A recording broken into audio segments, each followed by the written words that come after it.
You're listening to an archived Cabral Concept podcast.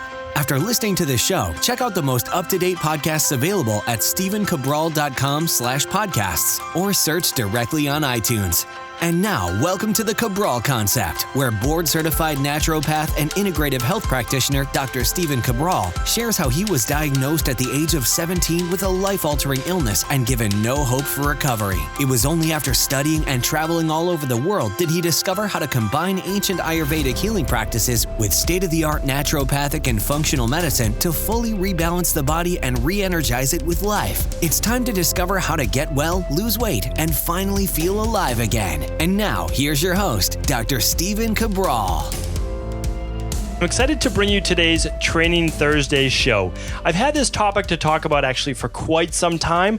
It's just I've had other things pop up that I've wanted to bring you, but today is finally the day that we talk about chest breathing versus belly breathing and why that really is such an important thing to focus on.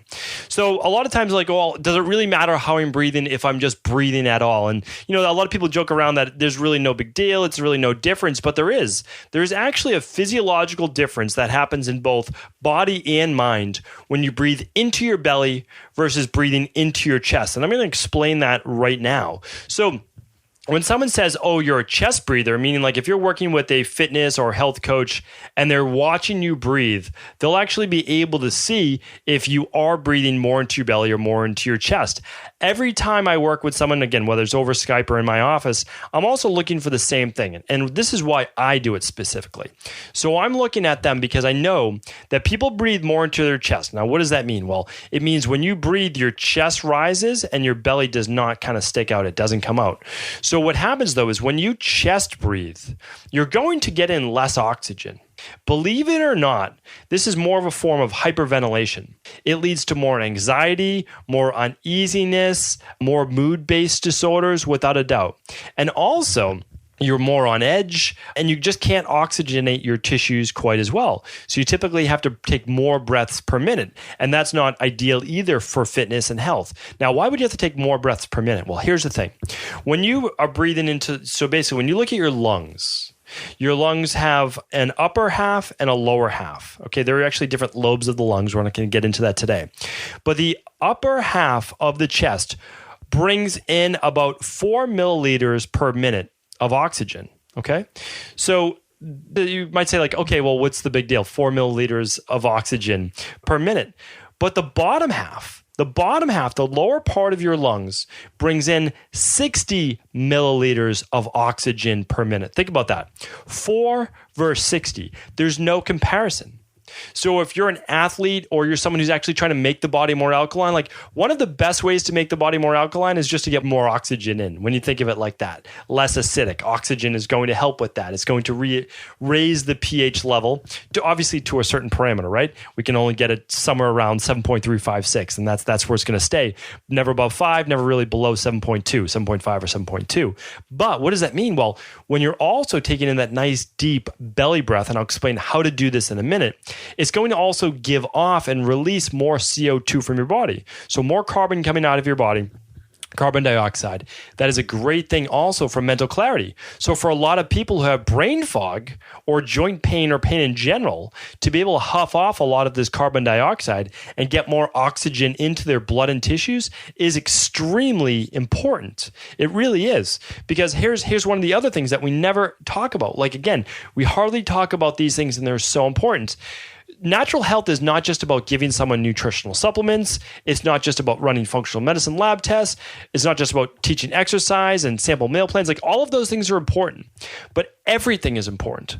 So you have to find out the weak link with the person. Okay, you're eating well, great. But if you say that you're meditating or you're doing these things, but you're not doing it correctly, well, you're not getting the benefit from it. Just because you sit cross-legged and close your eyes and breathe does not mean you're getting the benefit of meditation. That's why for me now, meditation is more going for a quiet walk because I can swing my arms, I can relax my body, and I can breathe into my belly. Now, I first taught myself seated, which I'm going to teach you in a moment, but then now I can take it with me. That's the important part because here's the deal. When we're leaning forward all day long, we're basically crunching our stomach. If we're leaning forward over a desk or in our car, we can't even properly belly breathe. So that means we're going to push it up to our chest. It's called the thoracic part of the spine. And when it's in the thoracic part of the spine, it means you're going to start to build up tension. Tension in your trapezius muscles, the muscles right below your neck, tension in your mid-back, without a doubt. So a lot of people feel this pain, this tightness up there. Well, part of that's just from literally chest breathing and not belly breathing. And the other big part to this is that if you are chest breathing, you are not relaxing the parasympathetic nerves coming off of your spinal cord. And again, why is that important? Well, this is why. When you're in the parasympathetic mode, you're in the relaxation mode, the rest and digest, or the rest and relax. It allows you to better digest food. You can better absorb nutrients. You're in better repair mode. You're calmer. Okay? You get rid of that anxiety. I'm telling you, right now, if you were to literally change your physiology, if you were to close your eyes, you were to breathe through your nose, you were to breathe into your belly, and you would take nice slow breaths in and out, which I'm going to teach you again in just one moment, that will relax the vagus nerve. That will relax all the parasympathetic nerves, and that will help you to be less anxious, without a doubt. I mean, literally, I help people with that to lower blood pressure. Just teach them how to do it. Lower their resting heart rate. All of these things really do matter. So again, I want you to think about it this way, that chest breathing is fine. You're going to get enough oxygen in, but it's not going to be optimal. And you're not going to feel optimal. You're going to have the brain fog. You're going to have some of the fatigue because literally you are not oxygenating your tissues.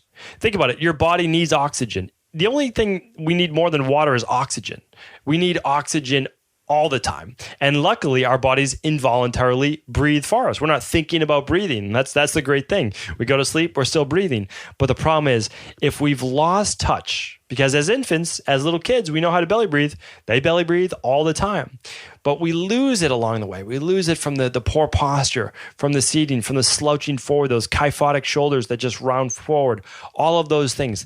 All of that matters. So now let's teach you how to get back to the belly breathing. I'm telling you, even if you just do belly breathing for a couple days, I'm guaranteeing you feel more energy. Without a doubt. You don't change your exercise, you don't change your nutrition, you don't do a detox, you don't do any of these things. If you change your breathing, if you move over to belly breathing, which simply means starting to become more aware of it, because anyone could do this, we're all naturally built this way to do it that way, you're going to start to feel more energy in both your body, but also your mind. You will get more oxygen to your brain as well. Okay, so now think of it this way. There's two ways that I'm going to teach you to belly breathe, okay? Both of them, you can be lying on the ground. I find lying on the ground is the easiest way to do it because then you're not slouched over, you're relaxed, you're comfortable. So literally, if you're in your car right now, obviously you can't do this. I want you to get home tonight. I want you to practice this specific move. Lie on your back and pull your feet in towards your hips like you're going to do a sit-up or something like that, okay? But you're going to keep your right hand over your chest and your left hand on your belly. And when you breathe, don't practice, don't do anything, don't even think about it. When you breathe, watch to see if your chest lifts or if your belly rises. Now, if your chest is lifting, if you're basically lifting your shoulders up towards your ears, that is your diaphragm actually pushing up into your thoracic cavity, which is your chest, okay? Now, if your belly rises, well, that's your diaphragm pushing down into your abdominal cavity. That's the difference. The diaphragm can move in two different ways. And I'm going to teach you actually how to do both, which is kind of nice. So again, if you're in your car then, just practice this. Just literally sit in your seat and just breathe. When you breathe like that, does your chest rise? And if you're breathing through your mouth, it's a dead giveaway that you're going to be a chest breather, okay? So we have to start to then teach you to breathe through the nose. Okay, so let's go back to this position. Take a breath in, just see if your chest rises or your belly rises. If your chest rises, okay, now we have a little bit of work to do. What we're going to think about is this. We're going to breathe in slowly through the nose, both nostrils. Again, if you have sinus issues or anything like that, you're going to do your best. But you're going to breathe in slowly, very, very slowly. You're going to breathe in through your nose for about 5 seconds. And you're going to try to see your belly fill up. It almost looks like your stomach's filling up with air. It's actually just the lower lobes of the lungs. And again, you're going to get in how much more? Well, about 12 times, even more than that, well over 12 times, 15 times the amount of oxygen by breathing into these lower lobes of the lungs. So we're going to let that belly breath in. I'm going to do it with you. Breathe in through your nose. Hold just for half a second to a second, and then just breathe it out. And the out breath should be longer than the in breath. Really important. Again, I've studied in Sri Lanka, India, all over the place, and I've studied with the best of the Tibetan monks. I actually met the Dalai Lama, and we went through a lot of these things. And the biggest thing that I took away, literally the biggest thing I took away from meditation and breathing is this, is that you have to breathe through your nose, without a doubt. I'm not going to get into that today, but basically it's like turbines. When the wind comes in, air comes in through your nostrils, and it will better oxygenate your tissues as you're breathing in through the nose, okay? Now, as it comes in, you want to let it flow. You feel almost like a circle coming down your body into the lower lobes of your lungs. Your belly starts to rise. And then as you start to exhale, your chest can come up, and then you feel that circle coming around, and you breathe out the toxic old air. And that has to be for longer than your breath in.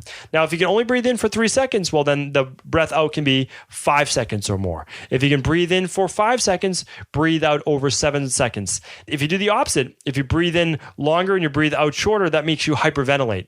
It stimulates the body. We're looking for the relaxation effect. So we breathe in over 5 seconds. We take a longer breath out over 7 seconds, get out all that stale air right out of your lungs. That's going to help detoxify the body, and that's also going to relax all the nerves in your nervous system as well. It's very, very powerful. Now let's take this to the next level so I can really help you to train this. Lie on your back when you get home, legs pulled in, feet flat on the floor. Put a book or put your hand right on your belly. I like a book too, because I just like the arms by the side. And what I want you to do is practice getting that book to rise on your belly. So basically, you take that belly breath in and you watch the book rise over 5 seconds and then just kind of drop back down over the 7 seconds that you're breathing out. Practice that. Then when you're on your own, you can simply do one hand on the chest, one hand on the belly, and make sure it's the belly hand that's moving and not the hand over your chest. Those two things, those two different practices will deepen your ability to be able to be a belly breather. And I'm telling you right now, this really does. If you want sports performance, this will help. Less migraines, this will help. Less brain fog, less fatigue, less pain, this will help. Because it can only help when you're getting more oxygen to your tissues and more oxygen into your blood. Again, this really does matter. You're not going to be able to take it too far. If you start to take it too far, you get too much oxygen, and well, you start to get a little lightheaded. You'll of course stop before that. Now, there's no harm from doing this. And again, this is how humans were meant to breathe. But here's the other side effect, is you don't start to feel as much tension in your traps, in your neck, in your back. And there's so many people walking around right now. They're trying to, foam roll. They're trying to get massages, all these things, and they should. Those are all great things. But if you're walking around with constant tension 24 hours a day, you need to look at this. You need to look at how you're breathing. Honestly, this is such a big thing that I've helped other people with. I wanted to be able to share it with you today. I know there's more I could go on and on about this topic, but I simply want you to think about this. First, you have to make a conscious effort to do it, which means that when you're in your car, think about breathing with your belly. When you lie in your bed at night, think about being a belly breather, whether you're on your side or on your back. Think about that. Practice it.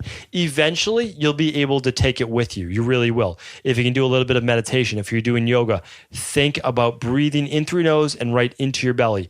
Eventually, it will simply be a part of who you are. That will be habit, and it makes all the difference in the world. You'll feel more relaxed, and you'll just ask yourself, like, why do I feel more relaxed? Why do I feel less anxious? And a big part of that is by you manually, literally, you're calming all of the different nerves in your body. So no drugs, nothing needed except you and the power of your own physiology to be able to check and change your psychology with a conscious effort to calm those nerves. Because remember, there's an answer for everything. No matter what you suffer from, weight loss, wellness-based issues, anti-aging-based issues, all of these things can be corrected. There is an answer. Thank you, everyone, for tuning into another Cabral Concept. As always, I appreciate each and every one of your listens, and please do feel free to pass this episode along to anyone it could help. Ever wonder what the best sauna, blue blockers, sleep trackers, wake lights, salt lamps, or other health gadgets are? Or what about the top non-toxic mattresses, sheets, soaps, bath products, toothpaste, and cookware? Or would you like to know the cleanest choices for hemp parts, meal delivery services, supplements, and much more? I personally curated, researched, and now created a resource page of all of my top picks that continues to grow each week. These are the exact products I use in my own life, with my family, in my private practice, and they're the ones I trust. To find out all of my up-to-date recommendations and all the details, simply head on over to stephencabral.com/resources.